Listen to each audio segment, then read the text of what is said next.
Ako ste ikada igrali World of Tanks sa društvom, sigurno ste bar jednom pomislili, koliko bi ovo bilo cool da se igra uživo. E pa, rešenje nije igraonica, a nije ni obična igra sa kartama. Ovo su pravi tenkovi tu na stolu ispred vas. Dobro mi došli nazad na tablu, a danas predstavljamo World of Tanks The Miniatures Game od Gale Force 9. Igra je u srži jednostavna. Igrači sastavljaju vod tenkova tako da im se cijena u pojenima poklapa i postave ih u suprotne uglove mape. Danas, sukob sovjetskog T-34 i nemačkog Štuga 3. Prva stvar koju morate znati je inicijativa. Ona je ključ ove igre. Tank sa najnižom inicijativom kreće se prvi. A šta ako ista već čujem kako pitate? Pa onda igrači bacaju po 3 kockice. Ko dobije više simbola vota, to jest kritičnih pogodaka, dobija token prednosti koji rešava sve nerešene situacije u toj rundi. Ako je nerešeno, onda ko ima više simbola penetracija. Opet nerešeno, baca se ponovo. I tako u svakoj rundi gdje je inicijativa nerešena s obe strane. Ovdje Štug 3 ima nižu inicijativu, pa bi se kretao prvi, ali on odlučuje da miruje. T-34 koristi svoju mobilnost. Postavlja mernu strelicu uz bilo koju tačku svog tenka i vozi duž repa, tako da tank na kraju ima 2 ćoška uz nju. T-34 zaobilazi kuću jer se kroz nju ne može, pa se parkira tik iza zidića. Čim se zaustavio, pored tenka ide token kretanja u obliku gusenice. Što se više krećete, teže ste meta, ali je i vama teže da naciljate protivnika. U pucanju važi obrnuto pravilo. Najviša inicijativa puca prva. Štug ovdje ima karticu poboljšano ciljenje i kao lovac dobija bonus, pa on prvi otvara paljbu. Štug ima bazičnu snagu 4, ali sa L28 topom dobije još 2 kockice, dakle baca 6. Dobija 2 promašaja, 2 kritična pogotka i 2 penetracije. Pošto je mirovao, ima pravo na ponovno bacanje svih promašaja. Baca ove 2 i dobija još jednu penetraciju. Finalni skor, 2 kritična pogotka i 3 penetracije. A red je na T-34 da se brani. Ima oklop 1, ali dobija dodatne kockice jer se kretao. Štug nije mrdao, pod njega ne dobije ništa. Također, pošto je u zidić, on koristi pravilo igranja na kupolu. Sledi odmeravanje snaga. T-34 baca svoje kockice odbrane. Dobija samo 1 simbol penetracije. Štugov napad je i dalje prejak. S obzirom da T-34 igra na kupolu, zidić jede 1 penetraciju i sklanja se sa table. Štugov L28 top sa pravilom fugasne granate znači da nakon odmeravanja snaga, to jest poređenja kockica, sve penetracije odlaze u zaborav. Sada je red da se ova 2 kritična pogotka izvuku. T-34 vuče i... oštećen radio! 0 štete! Ali inicijativom momentalno pada na 0. Druga kartica koju izloči je uništena gusenica i 1 poen štete. T-34 dok je ne popravi ne može da mrda.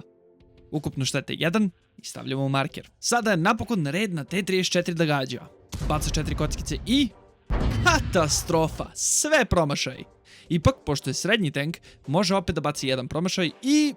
opet ništa! Ovdje Štug ne mora ni da se brani. Kako vam se čini ova igra? I da li igrate tankiće na kompu? Ako da, pišite mi u komentarima dole koji je vaš omiljeni tank. Na ovom kanalu možete pronaći i shorts videe koji objašnjavaju neka dodatna pravila uz pomoć kartica, a vi se obavezno subscribeujte ako ne želite da vas protivnički tank zapali sljedeći put kad puca na vas. Skačemo na komandnu fazu. Ovdje pokušavate popravke. Biraš jednu karticu, baciš kockicu i bilo koji simbol znači da je popravljeno. T-34 ima i karticu posade sa popravkom, pa može da proba i dodatnu kritičnu karticu. Baca, uspeo da popravi i gusenicu i radio. Spreman je za drugu rundu. U fazi kretanja naredne runde zadovoljni Štug opet odlučuje da miruje. T-34 punim gasom ruši zid ispred sebe i juriša na bok Štuga. Tu stupa pravilo fiksnog topa. Pošto Štug nema kupolu, a T-34 mu je zašao iza leđa, Nemac u ovoj rundi ne može ni da puca. T-34 puca i... samo 1 kritični. Pošto je srednji tank, baca ponovo 1 promašaj i eto ga, 1 penetracija. Ukupan zbir, 1 kritični pogodak, 1 penetracija. Hajde da vidimo koliko kockica Štug ima za odbranu. Pratite matematiku. Oklop mu je 2. U zaklonu šume dobije još 1, kao lovac dobije još 1 na to. To je već 4. T-34 kretao se 3 puta, što mu daje još 3 kockice za odbranu. To je 7.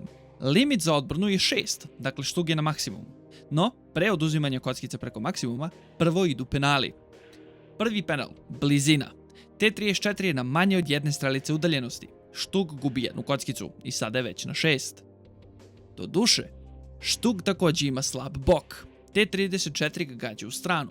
Pošto Štug na kartici ima pravilo slabog boka, on umjesto jedne gubi 2 kockice i time Štug ostaje na samo 4 kockice odbrane. Baca i jao, sve maši. Prima 1 štetu i 1 kritični. Vadi karticu kritičnog pogotka i op, ode municija. 3 štete. S obzirom da ima samo 4 poena zdravlja, 4 štete ga odmah uništava i on istog trenutka gubi život. Imajte u vidu da je uništenje tenka na bojištu momentalno. Ako tank nije pucao u rundi u kojoj je uništen, pa ni neće. World of Tanks The Miniatures Game je brza igra. U osnovi traje oko 20-30 minuta, mada to može lako da ode i preko 90 minuta u zavisnosti od broja tenkova. Neverovatno je zabavna, no ima par ali. Glavni problem su brda. Ona rade kao zidić gde se igra na kupolu, ali se nikad ne sklanjaju sa table. Ako se oba igrača ušanče na brdima, igra postaje statični sniper fest da niko ne može da krene napred. Takođe, balans tenkova, kartice i inicijative može da postane jako diskutabilan. Ipak, starter set od 4 tenka, terena, kartica, tokena, kockica, koji u zavisnosti od dobavljača košta 6-7 hiljada, kao prosječan riziko, nudi sate zabave i super minijature koje možete i da bojite. Čak dolaze sa već nanetim primerom. Zbog svega toga naša ukupna ocena je 4 od 5 kockica. To bi bio World of Tanks The Miniatures Game, a ovo su 2 sljedeće videoklipa koji YouTube misli da će upravo vama da se dopadnu.